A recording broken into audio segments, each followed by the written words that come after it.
Welcome back to On the Same Page. We are on Daf Ayin Gimel Amud Beis 73b of Maseches Kiddushin, and we are starting 3 lines from the bottom of the page, and we are continuing in the Brisa that is discussing the ne'emanus, the credibility of different types of people.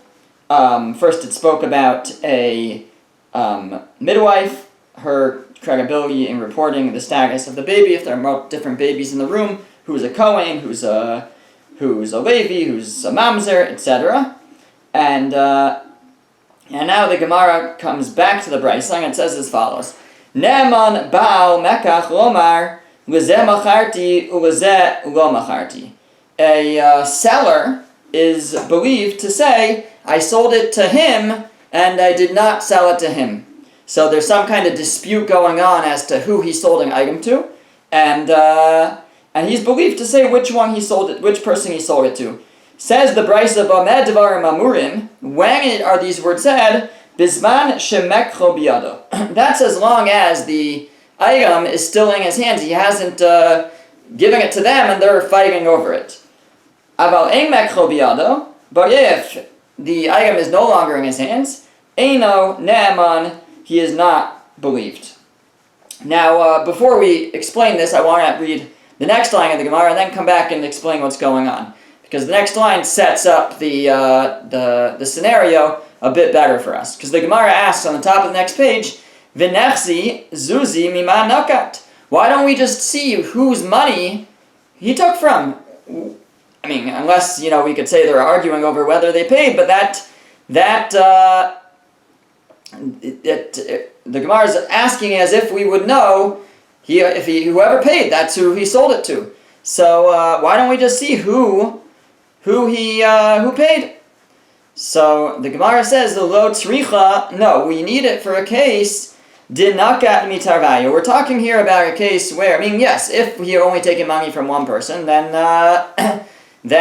we would go by whoever paid. That's who he sold it to. But we're talking about where nakat mitarvayu. He got money from both of them. They both paid him. And ve'amar, and he says, chad midaitai v'chad bal karchi. He said, one of them paid me and I agreed to sell the item to him. And one of them forced me to take the money, but I never agreed to sell the item to him. Ve'lo yedia he midaito ve'he lo midaito. And we don't know, as the observers, which is which? Who is the one who paid with his agreement, and who is the one who forced him to accept the money? And so therefore we can't tell as onlookers who he actually sold it to. In that case, the Brisa says he is believed to say which of the two people he sold it to. However, now coming back to explain what we said though, the Brisa said that he's only believed if the mekach is still in his hands. If it's still, he has to give it to the person who he sold it to. So then, because there we say, he's careful because it's his responsibility to give it to the right person. He's going to pay attention to who it was that bought it. It's important. And it matters because he doesn't want to renege on his commitment to sell the item to the right person. Meaning he took money for both of them, so he's going to give back the money to one of them. So nobody's going to really lose out here, except that if he really sold it to someone and then he gives it to someone else, that means he's reneging on his sale. There's a curse that we say for such a person who reneges, even after they agree to do something. So that's what's at stake here. He's going to pay attention and to remember which person he actually sold it to and which one was the one who forced him to take it. And there we'll believe him when he says, we'll trust him that he's correct when he says that he sold it to this person and did not sell it to the other person. However, if it's ein mekcho biyado, it said, if he no longer has it, he already gave it to them and they're fighting over it, so he did his responsibility. He gave it to the person who bought it, and now they're fighting over it. So in that case, the Brisa says we're not going to let him weigh in. We're not going to give him the credibility to testify as to who he sold it to. on his own at least. Maybe he might with two witnesses, maybe, but he's not as careful now and to remember, because he fulfilled his responsibility. He gave it to the person, and now they're fighting over it. Does he really know which one it was? He might not remember so clearly. Lots of people come into his store.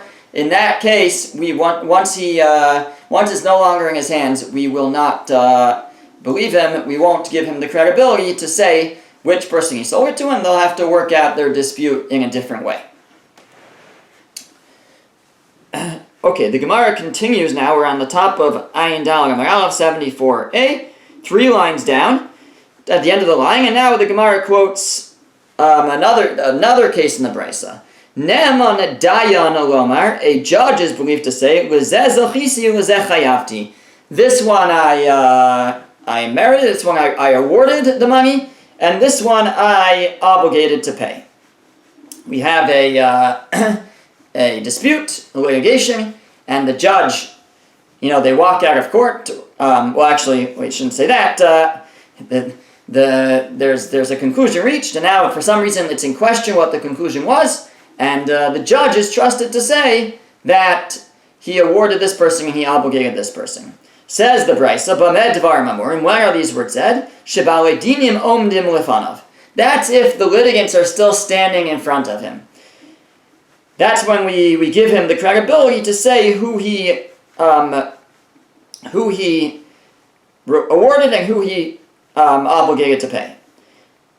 But if they're no longer here, they went home, they left the court, so then Eino Naman, we no longer give credibility to the judge to report what the verdict was if the verdict comes under dispute. Because again, it's once he's given the verdict, they're out of court. It's no longer his responsibility to remember. We don't give him that credibility to say, oh, it was this one and not that one. That when they come in, they both come back and they say, or they start to argue. They say, I was awarded, I was obligated. So then, once they're out of court, since the judge has met his duty, we don't give him that credibility to say who he awarded and who he obligated. Ask the Gemara. V'nechsi zechusa manakit. Why don't we just look who's holding the document that reports that they won the case? The judge would not. You don't just say, okay, you pay him. You give them a document that allows them that shows that they won the case. Gemara says lo tzricha dekarya zechusai. No, we're talking about where it got torn up. We don't have it anymore. So the Gemara says, why don't we just redo the case? They came to court, they presented their cases, the judge came to a conclusion, so let's just do it over if they're arguing about what that conclusion was. So let's just do it over, and the judge will judge again, and he'll make the same conclusions, and we'll end up with the proper verdict. Says the Gemara, no, Bishuda Dedaini. We're talking about a case where it involved the estimation or the judgment of the judge, his own personal judgment. Meaning, it's a case where it wasn't proven one way or another, and the conclusion was reached based on the sort of the feeling of the judge, and therefore we can't do a do-over because he might get a different conclusion the second time, and that would contradict the judgment. So it's a situation where it wasn't necessarily concluded through pure fact and logic. There was some judgment of the judge involved, and if we do it over, he might judge differently. Therefore, that's not an option. Okay, so again, though, what we said, though, is as long as they're still there, then the judge is believed to say who he awarded and who he obligated. Once they leave, then he is no longer trusted for that. Continues the Gemara, Amar Rav Nachman. Rav Nachman said, Shlosha ne'emanim al ha-bechar. There are 3 people who are trusted to say that this is a firstborn son. A firstborn son gets a double portion of the inheritance. So that's important to identify who the firstborn is, or that someone is a firstborn. Elohein, these are the people. Chaya, a midwife. Aviv v'imo, the father and the mother.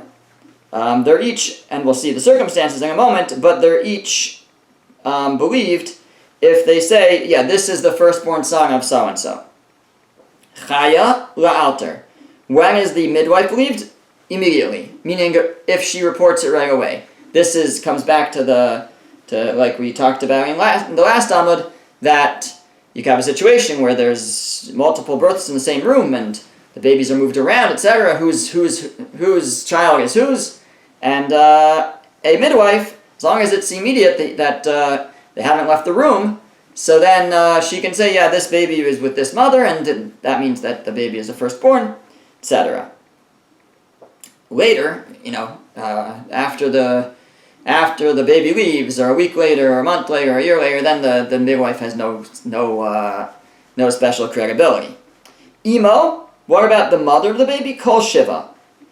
So she's believed for the first 7 days, and that's because the mother the first 7 days is especially attending to the baby. The father doesn't really recognize the baby yet, doesn't know the baby so well.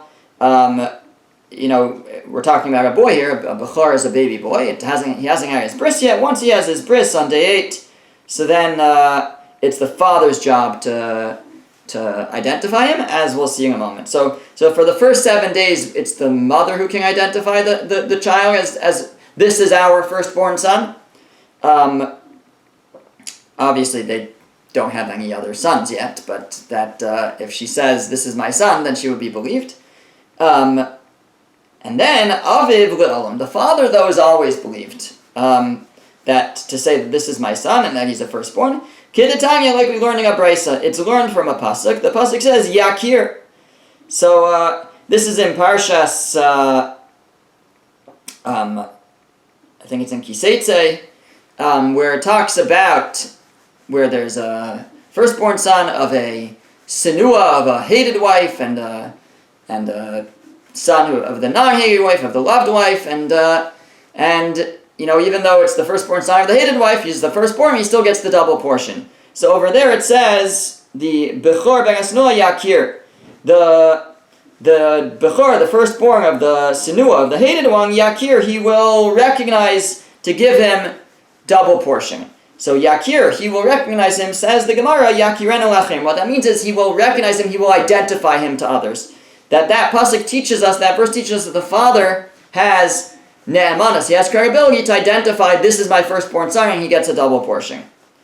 Mikan Amar Rabbi Yehuda, from here Rabbi Yehuda said, ne'eman adam lomar ze b'ni bechar.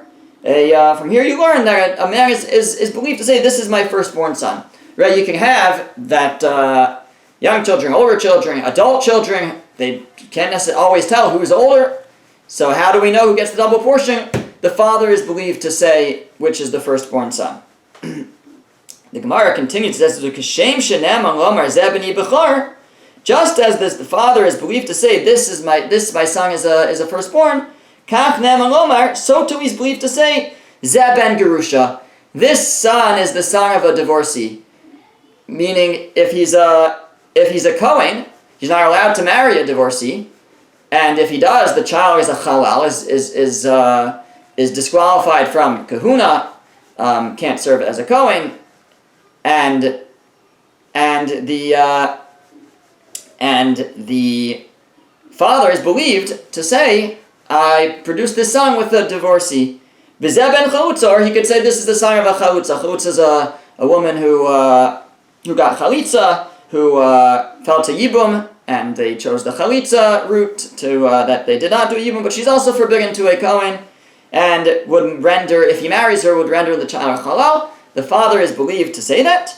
The Chachamim say no, he's not believed. He's not believed. The father does not have the credibility to just say where there's no witnesses, says, oh yeah, this son, he came from a marriage of with a gerusha, a divorcee or a chalutza, he's a halal. The father's not believed according to the Chachamim, but according to Rabbi Yehuda he is. And the way that Rabbi Yehuda says it is just as he's believed to say this is my firstborn and award him double portion, so too he's believed to say that his son is a halal and that he was married to a divorcee. Tosfos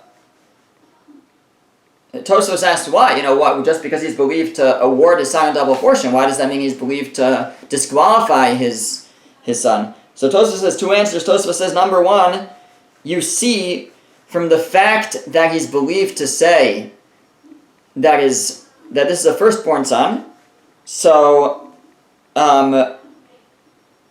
you can deduce that you would believe to disqualify other sons, because let's say a person has sons who are clearly older than someone, and he says, see this little boy who has, many older brothers? This little boy, he's my firstborn. Now, obviously, he's younger. So how could he be the firstborn? In effect, what the father must be saying is, oh, those other sons, they were born out of wedlock. Those were, the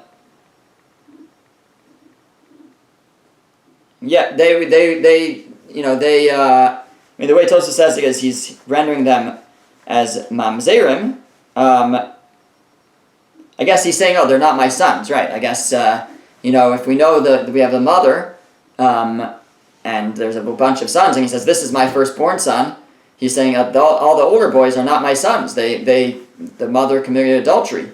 So he's making them mamzerim. So you can deduce that the father is believed to disqualify his children. That's Tosfos' first suggestion. Tosfos has another answer, because what is this pasuk talking about when it says Yakir? The father recognizes the firstborn, and we say that teaches us that he can identify him. It's talking about where there's a ben asinua, a hated wife. What's a hated wife? So we had it in an earlier Gemara. We don't mean that he hates her. The Torah wouldn't single that out. There's no point to that. We're talking about where her marriage is hated, meaning because it was a forbidden marriage. He was a Kohen, he married a divorcee. So it was a forbidden marriage. It takes effect, but it's a forbidden marriage. And so, and the Yakir, Tosfos says in a second answer, is going on that as well. That he can identify who's the Bechor, and he can identify that someone is a ben asinua, that it's a child of a hated wife, meaning it's a child from a forbidden marriage. That the father is Yakir, he can identify that as well. That's where we see that he's believed to say that his son is the child of a divorcee, of a prohibited marriage. Okay. The Gemara now quotes the end of our Mishnah from way back in the beginning of the parak, beginning of the chapter, where the Mishnah said, it talked about an asufi and a shtuki, and the last thing the Mishnah said was, Abashal hayakar l'shtuki beduki. Abashal called a shtuki a beduki. A shtuki, as we've discussed in the past, is a child who we know who the mother is, but we don't know who the father is. And if you try to ask the mother, she says, don't ask who it is. In that case, we treat the child basically like a suffix mamzer, a mamzer that's in doubt, and we don't allow him to marry, or her to marry, regular Yisraelim, regular Jews, Kohanim, Levim, Yisraelim. They can only marry within, people of their type, or mamzerim. That's the opinion of the Tanakh, the first opinion of the Mishnah, but it says, Abashal said, no, a shtuki is a beduki. A shtuki is a beduki. So I asked the Gemara, what's he saying? What does that mean, the shtuki is a beduki? My beduki, what's a beduki? Ilema, so if you tell me that what it means is, shebot king es imo. Maybe beduki from the word bodek, to check. That we check the mother, v'omeres, and if she says, l'kasher nivalti, that the father was kosher, ne'emenes, that she's believed. So the case is, right, she says, I don't want to say who it was, but what if she says it's kosher, do we believe her? If she doesn't tell us who? So maybe that's where Abba Shal is coming to say, yes, a shtuki is a beduki. As long as she's saying he's a kosher, the father's a kosher, then we can assume the child is kosher. So the Gemara asks, Kiman Kirban Gamliel? So then what are you saying? Are you saying, just repeating the law that Rabbi Gamliel teaches us? Because Tanina Chadazimna, we already learned this once in another Mishnah. Ditna, because the Mishnah says, Haisamu Beres, if you have a woman who's pregnant, V'amrula, and they said to her, Mativo Shul Barzeh, what's the nature of this child? And we're talking about an unmarried woman. She's a single woman, she has a child. We say, what's the nature of this child? and she says, Amr lahem, and she says to them, Meish ploni v'kohenu. He's the child of so and so, and he was a Kohen even. So do we believe her? So Rabbi Gamliel, Rabbi Eliezer, Omrim ne'emenes. Rabbi Gamliel and Rabbi Eliezer say she's believed. Rabbi Yeshua Omer lo mipianu chayim. Rabbi Yeshua says no, we don't live based on her word. Ve'amar Rabbi Yehuda Amar Shmuel, halacha Rabbi Gamliel. And Rabbi Yehuda says in the name of Shmuel, the halacha is like Rabbi Gamliel. Some take out that line; it doesn't seem so important. The point is that we have Rabbi Gamliel saying, if you have a woman, she has a child, we don't know who the father is, she's a single woman, and you ask her, and she says, oh yeah, the father's is so and so, he's a Kohen. He's believed. So and that seems to be what Abba Shaul is saying. Abba Shaul is saying, Beduki, if we asked her if we ask her if the father's kosher, and he says yes, she says yes, then she's believed. So is Abba Shaul just repeating the opinion of Rabbi Gamliel? Why do I have an extra Mishnah for that? Says the Gemara, no. Chada lahachshir ba v'chada lahachshir bebita. The Mishnah of Rabbi Gamliel, chada lahachshir ba. One of them only says that she's kosher. The Mishnah of Rabbi Gamliel is just teaching us that she is kosher. That she could still eat truma.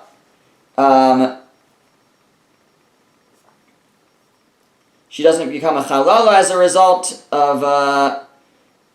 I suppose what would make her a chalala here. She is, in this case, she has a child.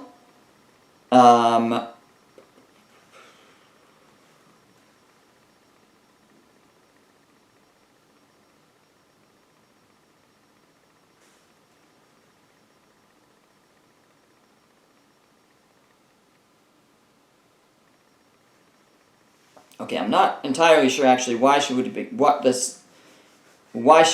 a chalala here. Again, the case is she's a pregnant woman, and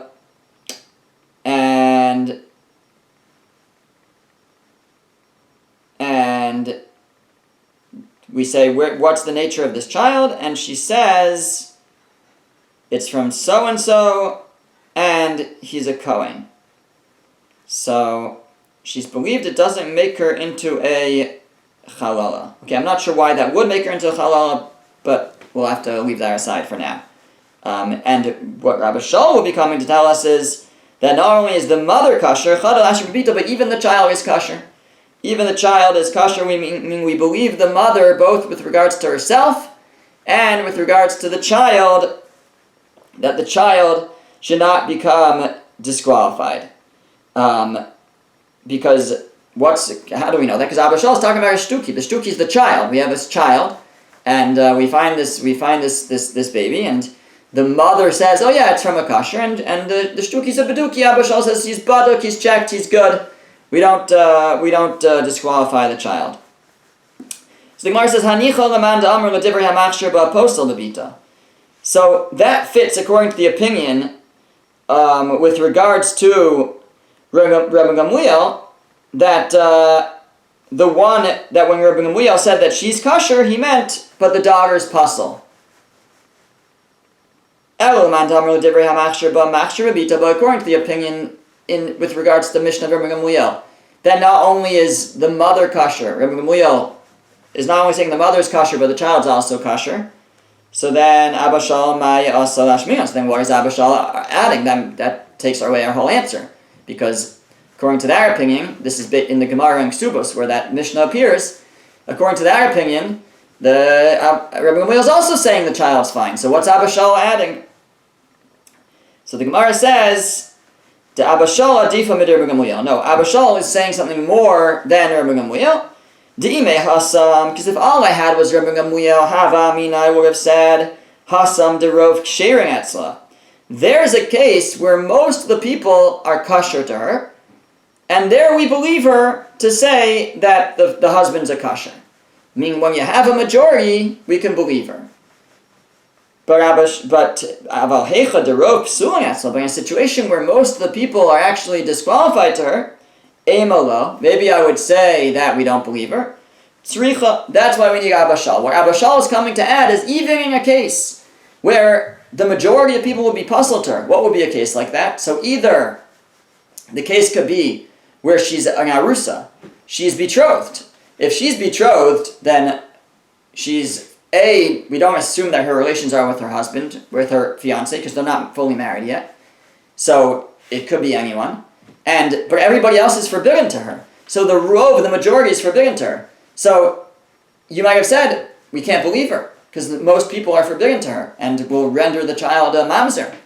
So that could be what Abba Shal is saying. No, even even though it's a majority that would render the child a mamzer, no, we believe her. If she says that it was the arus, it was my chasan, he's the father, so we believe her. Another situation could be if she lives in a city that's full of psulim. It's a city of mamzerim and the like. And the majority of people walking around, the majority of men are psulim, are disqualified, are mamzerim. And so there's a majority that's puzzle. And if she says no, it was the one kosher guy, or the minority, it came from the minority of the kosher guys, so we would believe her, and we would not disqualify the child. That's where Abba Shal is coming to add. And Amar Rava, says Rava, halacha ka Abba Shal. The halacha is like Abba Shal, that if the woman says about a shtuki, about a child, that it came from a kosher, we'll believe the mother, and we will not call the shtuki a shtuki. Rather, we will call her a baduki. It's good. It's checked out. We believe the mother that the child is of proper status. Okay, the next Mishnah continues. Kol ha'asurin lavo bakal, mutarim lavo zebazeh. All those who are forbidden to marry into the congregation are allowed to marry within each other. So, for example, a mamzer or a shtuki. So, even though that we don't allow them to marry kahal, we don't allow them to marry into the congregation, but they can marry within each other. And Rabbi Yehuda says it's forbidden. So we'll have to see what he is saying is forbidden.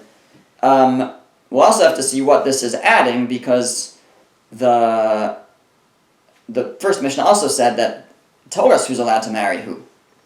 So this will require further explanation. Rabbi Eliezer says, or Rabbi Elazar, Vadan bivadar mutter. A vadai with a vadai, a certain one with a certain one is permitted. So a definite mamzer with a definite mamzer is permitted. But vadar bisveikan, but a definite mamzer with a suffix mamzer, with a mamzer that's in doubt, or sveikan bivadan, or a suffix mamzer, one of uncertain lineage, with somebody of certain definite mamzer, usveikan bisveikan, or one of doubtful with one of doubtful, usr, all that is forbidden.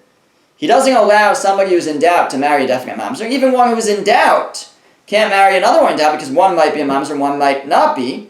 So he forbids that. Veiling asfekos, what are the cases where it's a suffix, where we are in doubt as to their status? Shtuki, asufi, vikusi. Shtuki, when you find a child and the mother won't tell us who the father is. Asufi, a foundling, you don't know who the mother or the father is. Both of these, like we've discussed, are in doubt as to their status. And kusi. A kusi is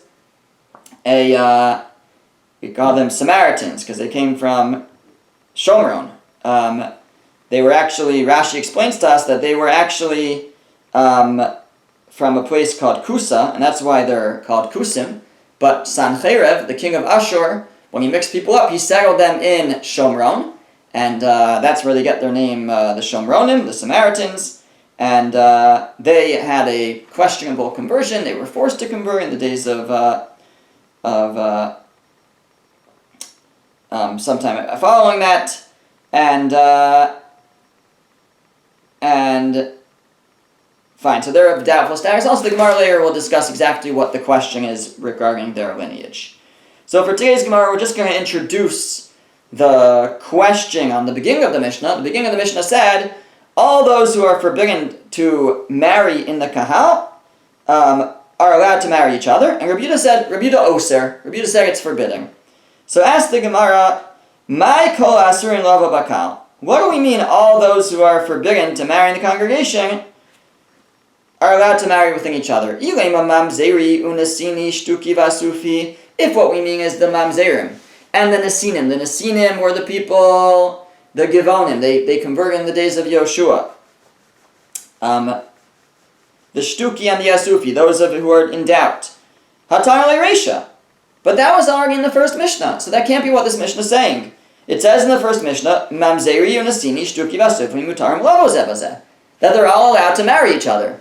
So what's our Mishnah adding when it says all those who are forbidden to marry in the Kahal are allowed to marry each other? Right? We already said that in the previous Mishnah. Visu, and furthermore, Rabbi Yehuda oser ahaya. When the Mishnah then says, and Rabbi Yehuda says it's forbidden, what's he going on? What's forbidding? Ilema avadang bisveikan. If what he's saying is, in the beginning of the Mishnah we say, avadai can marry a suffix, right? A mamzer can marry a shtuki. That's what it seems like it's saying. It's saying anybody who can't marry kahal can marry each other. So it sounds like it's saying, like it's saying in the first Mishnah, although it's redundant, but that's what it sounds like it's saying, that a mamzer can marry a shtuki. And then it would say Rabbi Yehuda oser. Rabbi Yehuda says it's forbidden. But the next part of the Mishnah says, Rabbi Eliezer says, vadang b'vadang mutter. A definite mamzer can marry a definite mamzer. Vadang b'sveikam, but a definite one with a suffix one, with the one in doubt. Or sveikam b'sveikam, or one of doubt with one of doubt. Aser. They can't marry. That's what Rabbi Eliezer or Rabbi Elazar came and said. Nechad Rabbi Yehuda lo svirale. That sounds like Rabbi Yehuda is not the one saying that. When it says Rabbi Yehuda oser, he must have been saying something else. But what was he saying? V'chi teiman, if you tell me Rabbi Yehuda oser, that when it says Rabbi Yehuda oser, what it meant was ager b'mamzeres. He was talking about that a convert can't marry a mamzeres, which is Rabbi Yehuda's opinion from that we discussed previously. So maybe that's what he was saying. When he said Rabbi Yehuda oser, he meant even though Rabbi Yossi, I think it was, holds a ger, a convert, could marry a mamzeres, Rabbi Yehuda oser. Rabbi Yehuda says it's aser. Midi ger b'mamzeres ktani. But does it say that in the Mishnah? Is it talking about a ger, a convert, marrying a mamzeres? Kol aser lava b'kal ktani. We were talking only about those who are forbidden to marry in the congregation. Gerim, converts, are allowed to marry in the congregation. So it would be totally out of nowhere that he would be saying that. The beginning of the Mishnah says, all those who are forbidden to enter the congregation are permitted to marry each other. And Rabbi Yehuda would say, but a ger can't marry a mamzeres. But we didn't say that a ger can marry a mamzeres. We didn't say a convert can marry a mamzeres. We were only talking about those who are forbidden to come into the kahal. So there was no mention of a convert is permitted to come in the kahal. So there was no mention of convert. So it wouldn't make sense. The Rabbi Yehuda oser, Rabbi Yehuda says it's forbidden. We'll be talking about a ger marrying into the kahal. So we're left with this open question. What is the Mishnah teaching us when it says all those who are prohibited from entering the kahal, the congregation, can marry each other? And what does it mean when it then says Rabbi Yehuda oser? That is what we hope to find out next time.